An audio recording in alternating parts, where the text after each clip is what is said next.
Good morning, good evening, good afternoon. Whenever and wherever you're listening to this podcast, you are very welcome. Welcome to Rugby News, the podcast about our town, our people. We'll kick off, as we like to do, with a roundup of local news, that's news local to rugby, with the help of the excellent local newspapers, the Rugby Observer and the Rugby Advertiser. In this week's show, podcast number 8, released on Friday the 10th of January, I'll share with you the local news from around Rugby Town, including how close Rugby College came to insolvency, Hobbies Garden Centre, are they closing, and Wolston flooding again. And then, in my weekly deep dive feature, I talk to Rob Sloan, the man behind a recent triumphant success that was the production of Dickens' A Christmas Carol at Rugby Theatre. A fascinating chat. And so, without further ado, here's our news. Warwickshire College Group has been saved from the brink of insolvency by a government bailout. The group, which teaches some 13,000 students at colleges in Leamington, Morton Morrell, Rugby and Warwick, together with Evesham and Pershore in Worcestershire, received news just a week before Christmas that it would receive a financial support package from the Department for Education, the DFE. A DFE assessment of Warwickshire College Group revealed the extent of the financial crisis after the Board of Governors had become increasingly concerned about the financial fragility of the college and what would be required for the college to remain solvent. An external health check concluded, with no emergency support or loans, the college will run out of unrestricted cash during January 2025 and needs £1.7 million support. Warwickshire College Group had also asked the government for help to refinance the remainder of a £3 million bank loan, which it was in danger of defaulting on. Staffing costs were singled out as a major factor in Warwickshire College Group's financial difficulties. The group employs some 1,300 staff, the cost of which the report described as significantly above budget, accounting for more than 70% of the group's total income of £51.6 million in the last financial year. And the report also noted Warwickshire College Group's focus on repaying debts by relying on income surpluses and selling assets left it financially vulnerable. Plans to tackle the cash crisis are already in place, with a number of savings identified, together with plans to sell off its Malvern Hills campus and part of its Evesham campus. The Commissioner did praise new Principal Sarah Jane Watkins' positive joined-up approach to leadership and governance after taking up the job in September.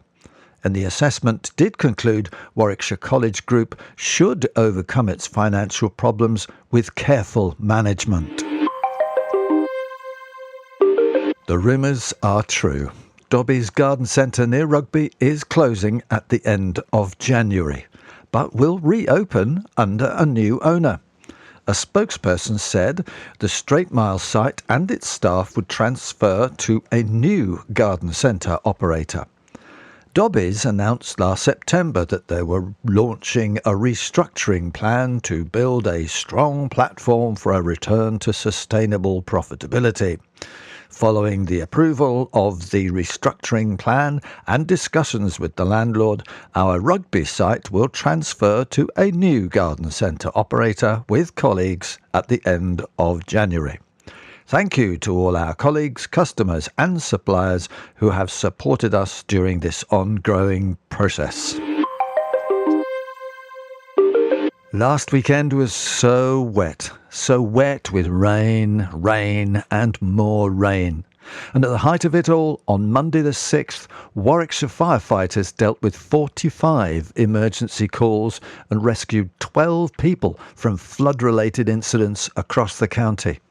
And our thoughts go particularly to our local village of Wolston, which has been hit by flooding again. It's almost exactly a year since the village was cut off by floodwater for the first time in more than 20 years when Storm Henk wrought havoc.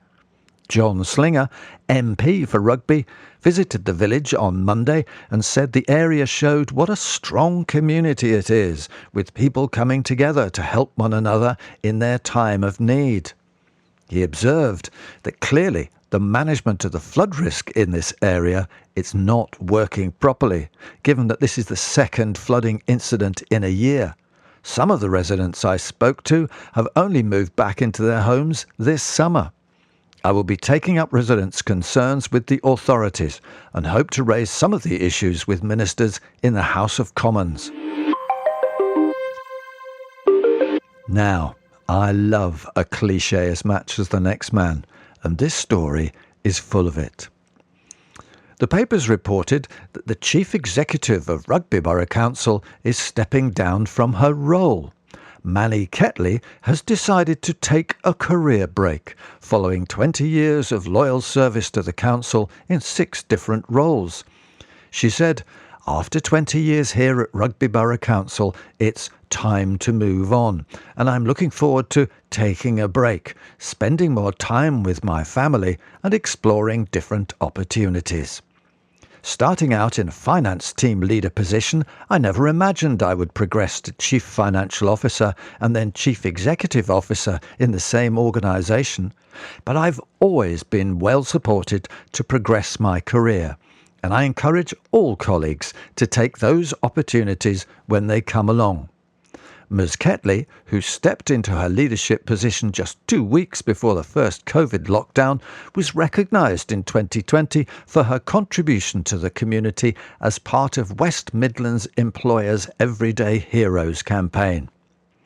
"Looking back over the years," she said, "I'm really proud of our many achievements, and I look forward to seeing the continued success into the future." In the King's New Year's Honours list for 2025, we find 11 Warwickshire people recognised for their outstanding contributions to society, community or their area of work. Among the wonderful people honoured, we find Barbara Spivey from Rugby, who was awarded a BEM for her services to early years and childcare in her role as the manager of Clifton Playgroup in Rugby. Well done, Barbara, well done. And also Olympic champion from Rugby, Lauren Henry, who was awarded an MBE for services to rowing. Lauren won a gold medal for Team GB in the women's quadruple sculls rowing event at the 2024 Olympics in Paris. Well done to you too, Lauren. Staff at the Clifton Cruisers boatyard on the North Oxford Canal in Rugby are celebrating being crowned the best in the country. Clifton Cruisers was named Best in Britain for the quality of its holidays on the water by staycation company Ho Seasons at its 18th annual awards ceremony at the Hilton Metropole in Birmingham. They were also named Best on the Canals, Rivers and Lochs, and won Boat of the Year for their narrowboat Renee, which scored an exceptional number of 5-star customer ratings during the year. Rob Over, Managing Director at Clifton Cruisers, said, "Winning one award is great, but winning 3 in one night, including Best in Britain, it's incredible. It's great to see our efforts being recognised." Well done, you guys. It would seem if you, dear listener, are looking to spend time on the water, it'd be worth you checking them out. Clifton Cruisers would be pleased to help you, I'm sure. So call them on 01788 543 570 and tell them you heard about them through the Rugby News podcast. New life has been breathed into a Rugby town centre pub with positive feedback from customers. It's the Courthouse in North Street, and Abby Varghese, who has 17 years of experience in the hospitality industry, tells the papers he is raising the bar at his new establishment. Abby has successfully managed popular pubs in Kilsby and Harborough Magna, where he became a beloved figure among pub goers. He said, "The courthouse is embarking on a new chapter. We are committed to offering our patrons a unique blend of traditional and modern gastronomic excellence." He's making it his mission to maintain a high standard of service and wants people to cherish the establishment. Well, good luck to you, Abby. Have you made any New Year's resolutions yet? Well, whether you have or not, Warwickshire County Council are urging us to make more environmentally friendly pledges. Warwickshire's green pledges are now in their second year, and already this year dozens of Warwickshire residents are committing to them online. Apparently, the 4 most common resolutions we make are doing more exercise, saving money, losing weight, and improving diet. The point is that you can do these things in different ways, but you can produce important co-benefits by thinking about the environment as well. For example, to do more exercise and save more money, you can choose active travel. For short journeys that's less than 5 miles, you help your fitness and your wallet while reducing carbon emissions. And losing weight and improving your diet can be achieved through reducing the amount of red meat you eat, or even considering adopting a vegetarian or vegan diet, which are more sustainable and better for the environment. Making resolutions is one thing, keeping them throughout the year is quite another. Research has found that writing them down and sharing them with others increases the chances of you keeping to the commitment. So if you make resolutions, make them to benefit you and also the planet, and to help you stick to them, write them down. And why not share them? And you can make them green pledges by going to warwickshire.climateemergency.org.uk/green pledges. You are listening to the Rugby News podcast, where I draw together all the biggest stories from the last week from Rugby Town and all around, so you can hear them at your convenience, wherever and whenever you like, for free, every Friday, and with no distracting ads, all in about 20 minutes. You can listen while you're walking the dog, driving to work, or finishing off that ironing. If you like what you hear, be sure and follow Rugby News, that's all one word, on your usual podcast station, and tell your friends. Do tell your friends. If you like it, they'll like it too. Spread the word. Do spread the word. Thank you. Now, that was a roundup of the local news stories about our Rugby town, and I am indebted to the excellent local papers, the Rugby Observer and the Rugby Advertiser, for all their help. And hey, for even more detail and even more news stories as they happen, go to their websites or follow them on their Facebook pages. Okay, every week in the Rugby News podcast, I take my trusty mic and I visit interesting places and chat with interesting people from around the town. People who are making a difference, adding to the uniqueness of this extraordinary place. This week, I invited Rob Sloan to share some of his thoughts. Regular listeners will know that I was involved with the December show at Rugby Theatre, A Christmas Carol. It was a sellout on all 10 shows, playing to over 2,500 delighted theatre-goers and hailed by many, if not all, as a huge success, an innovative, dazzling spectacle. Over the festive season, I managed to catch up with the writer and co-director of the new adaptation of the Dickens classic, Rob Sloan, and recorded our conversation.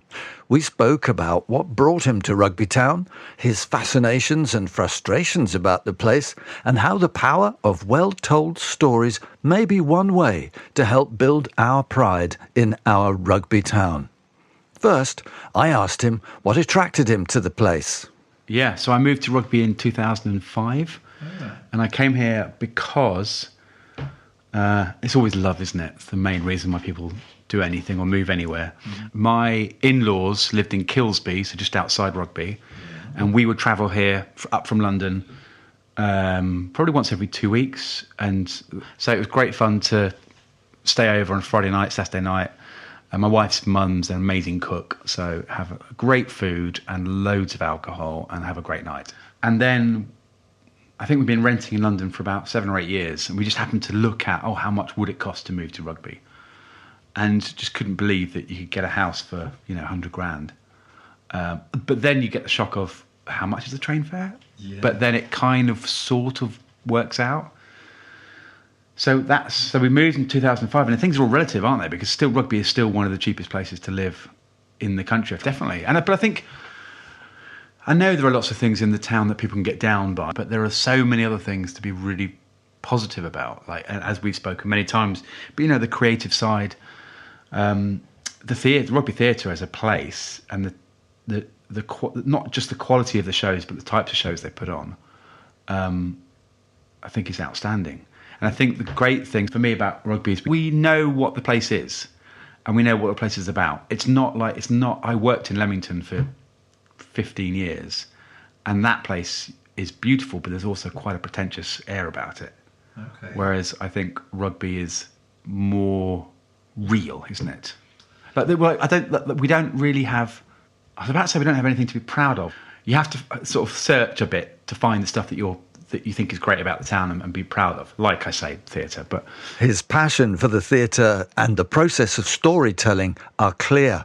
And he's had many notable successes with Rugby Theatre in the last decade or so, including his original production of Romeo and Juliet, with one family speaking Shakespeare's words in English, the other family, a Polish family, speaking their lines in Polish. And the show was invited to play on the main stage at the RSC in Stratford, a memorable night. However, you have to find the heart within the story. The thing that works with Christmas Carol is, regardless of anything we brought to it, you could take let's remove everything we brought to it. You're starting with a brilliant story that everyone knows straight away. You mention Christmas Carol, people smile. Probably most people are thinking of the Muppets, but they smile straight away. Then, thankfully, I think we did write a great script, but we then found all the right people. We were lucky. I say it's not luck. I don't believe in luck. It's skill to find the right people, but to have all those people in Rugby, and that's everyone from the cast to, as I've mentioned before, the engineers who did all the special effects. So we found Simon Smith, who was someone who was so passionate about inventing new things and creating things from his shed. He was able to make things that we would have an idea about. We'd discuss, could we do this? Could we have 100 lanterns floating in the sky? And he would just go away and do it. So I suppose we were lucky enough to find all the different people, the Jay and Jenny who did all the costumes, James Grady who wrote the music, Joe Foote, well known in town she chose all the carols and then worked with James as MD. And they, I suppose, got seduced by the dream, the vision of putting on a Christmas Carol. And I think because they were all individually brilliant and have got a track record of being brilliant, we all knew it was going to be a great production. What we should say is that we should talk about the fact that what was new about it was In the Round Theatre working with Rugby Theatre. So, well, tell us about In the Round Theatre, which is a pet project of yours for the last how many years? Well, maybe it might be useful to begin by going back to the point of moving in 2005 to Rugby. One of the first things I did was find Rugby Theatre, found Rugby Theatre, went to it and looked at how to join. And I knew straight away I wanted to direct, but was then sort of hit by, you can't direct until you've become a member and you've done this thing, done this course, done this. Yeah. Anyway, eventually I direct, stuck with it, met some amazing people. That then progressed to becoming artistic director for nearly 5 years. But I'd always had this idea of setting up a youth group because I myself, when I was a teenager, made my best friends. I made those friends through a local youth theatre in Tunbridge, and during COVID, by this point I'd stepped down as artistic director from Rugby Theatre because it was just too much with work and everything else. COVID hit. I, like many people, went on walks with Darren Pratt, fellow co-founder of In the Round Theatre. And we didn't really know this, but we both had the passion, or we discovered that we both had the passion for youth theatres, because he had also been to one when he was in Rugby. So that's where we came up with the idea, whilst out walking with a rucksack full of Stella, and pork pies. Very classy. Came up with the idea of, well, why don't we do it? And Jack, do you know what? It was actually Joe Foote actually that said to me, I said, I'd love to set up a youth theatre. And he said, well, why don't you just do it yourself? I was like, what, really? So that's when we started exploring that idea. So we set it up. And yes, there's a lot of work in setting up, but we realised it's actually quite easy. Like all those things that you fear, oh, insurance, how do you do that? We just phone up a company and they give you a quote and you accept it. It's literally that simple. Or how do you become a chaperone? Well, you just phone up the council and they tell you what you need to do and you do a bit of training and that's it. You know, things were relatively simple. And it was, for both Darren and myself, it was so freeing because it was just us two being able to do all this stuff.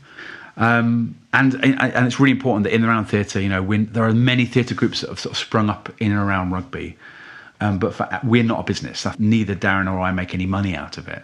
We volunteer our time, and any money that the parents pay for their kids to go to the group, that goes, you know, purely towards rehearsal room hire, insurance, website, and occasionally we buy pizza for the gang.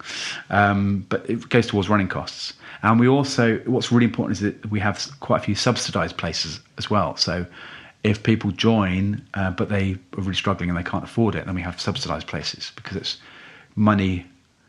I know we have to live in the real world, but money shouldn't be a barrier. So how many children are there? And what do you define as a child? How big, old are these people? Well, we 13 to 18. The sweet spot is around 20, having 20 kids, because we feel that works really well. We can manage that. Anytime we've gone over 20, it's been a bit chaotic. So we've just done, I say just, in September we did an audition process. And because there were so many brilliant kids, we've accepted 10 more. So now we're going up to 24.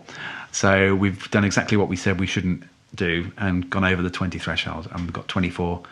And you'll find out if it was an error or in good time. Yeah, it'll be fine. But how do you measure success, and what would be the things that you think make it such? I think one of the simple things that simple ways of measuring if it's a success or not is whether the kids come each week. And they do. They come back every single week. But that's, originally I thought the success would be kids going on and getting Hollywood parts, in films, or being successful, or us putting on amazing plays. But it's not just being an actor, it's being, going into the creative industry. Obviously in this area, there's a massive industry of computer games. And I worked in that field a little bit for 12 years in Leamington. And my background was in drama. And drama helped me massively in that field, being able to design and create experiences.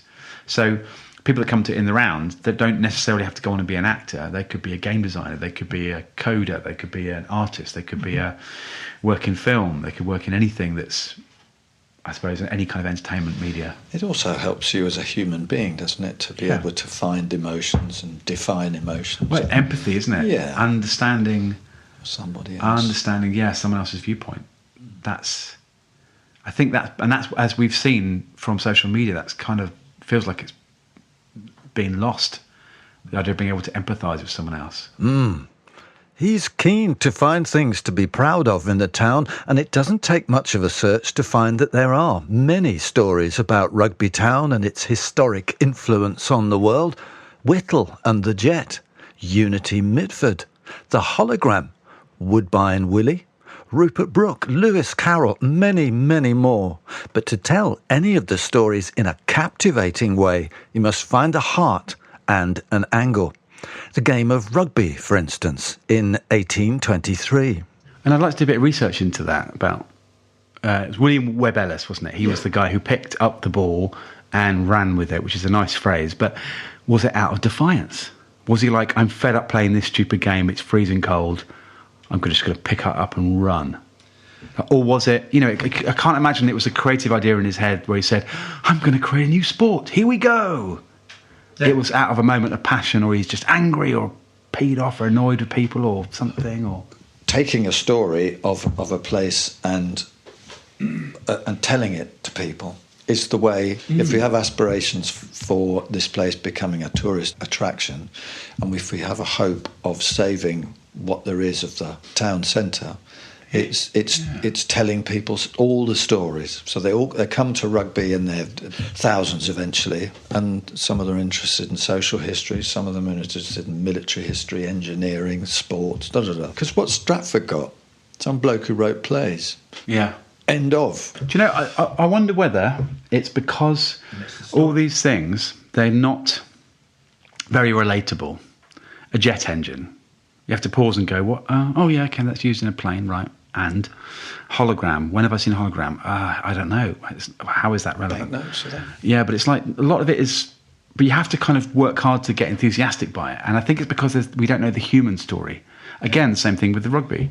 If it was this idea that, there was this like delinquent kid who decided to stick his finger up at the establishment, so he picked up the ball, and then you've got an interesting story. But it's something. Then it becomes something that we can emotionally connect with. When it's just a rugby ball on a shopping centre, it's nothing, is it? It's just doesn't mean anything. And here's an insight into finding the core of the main character. What's the core thing about Scrooge? And I remember seeing or hearing when I was in the process of writing it, I knew about the idea of characters all have a want. They want something. They want to achieve something. And that's normally what the story is. That's what drives the story. It's what drives the conflict. Scrooge wants to be left alone. That's all he wants in the beginning of the play. But people keep bothering him. Charity workers turn up, as you know. Is your charity worker number one? Charity workers turn up. Fred turns up. Bob asks for a day off. People won't leave him alone. So you get conflict. But then what I didn't know was the idea of need. So the character has something they need, but they don't know they need it until the end. So they go through the story having a want, I want to be left alone, and then there's a need, and the need, you could say, could be something like Scrooge needs to learn to love other people and love himself. And so once you don't know you need it. Yeah. Exactly. Okay. You don't really need it until... I mean, there's that cliched moment where Tiny Tim hands him the scarf and he goes, wow, a gift for me. And it's to be loved, isn't it? He's like, wow, oh my God. And so I think that's a really cool thing, I think, in storytelling. That characters have a need, but they don't know they need it, and they won't find out till the end. Want is the plot. Need is the theme. Rob's always learning, developing, honing his storytelling skills. Useful if you're going to make an impact at Disney. So I do work for Disney. I work, as you can imagine, there are many different areas at Disney, many different teams. You've got the people that make the films, so studios. You've got the Disney Plus team. You've got the parks team, so Disney World, Disneyland, Disneyland Paris. And then you've got the team of people that look after all of the Lilo and Stitch pajamas or Kermit the Frog trainers or all the products. So whether they merchandise, so it could be T-shirts, pajamas, games, books, anything that's got watches, anything that's got Disney, Marvel, Star Wars, Pixar, IP related to it. So it's quite a lot. But I work in the marketing team that promotes the brand of Disney. And then going down even smaller than that, I work in the creative team that makes the things. So it could be an event, that's an immersive event that's promoting Mickey Mouse to the Gen Z audience. It could be... actually, I did do... most things I do are interactive. They're kind of tech-based. But I did work on one ad because it was a Kermit the Frog ad, and I'm a massive fan of the Muppets, so I got to work on a Kermit the Frog ad, which was amazing, and that was for a watch. So, it's kind of within the marketing field, but it's the creative side, which is great, and it's, normally you get a brief, it's the same as theatre, you get a brief, something you want to communicate to an audience, so you have to understand what is that thing you want to communicate, and who is that audience you're trying to communicate it to, and then you make something that's hopefully awesome.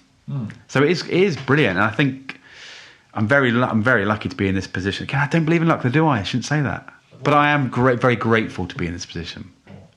And you know what? I think the directing, having done lots of directing at rugby theatre, has helped my job, because one of the things I do in my job, which is quite crazy, is I direct. We do a Make-A-Wish show every year, and I direct the Marvel experience. Actually, last year I directed Marvel and Star Wars experiences, which is amazing. I never thought I'd say that out loud, but a lot of that is from the skills and the confidence gained from rugby theatre. His energy is boundless, always looking to learn more about the art and the science of storytelling on stage and screen, and finding ways to apply the lessons learned in new and old technologies.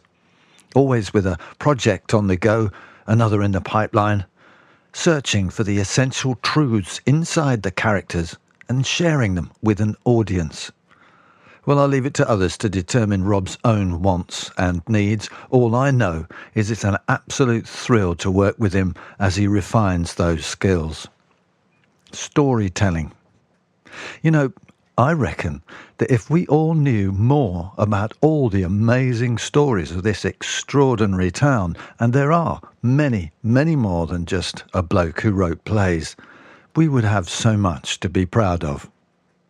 Well, thank you, Rob, for sharing your thoughts. I've been Simon for Rugby News, and until the next time, goodbye.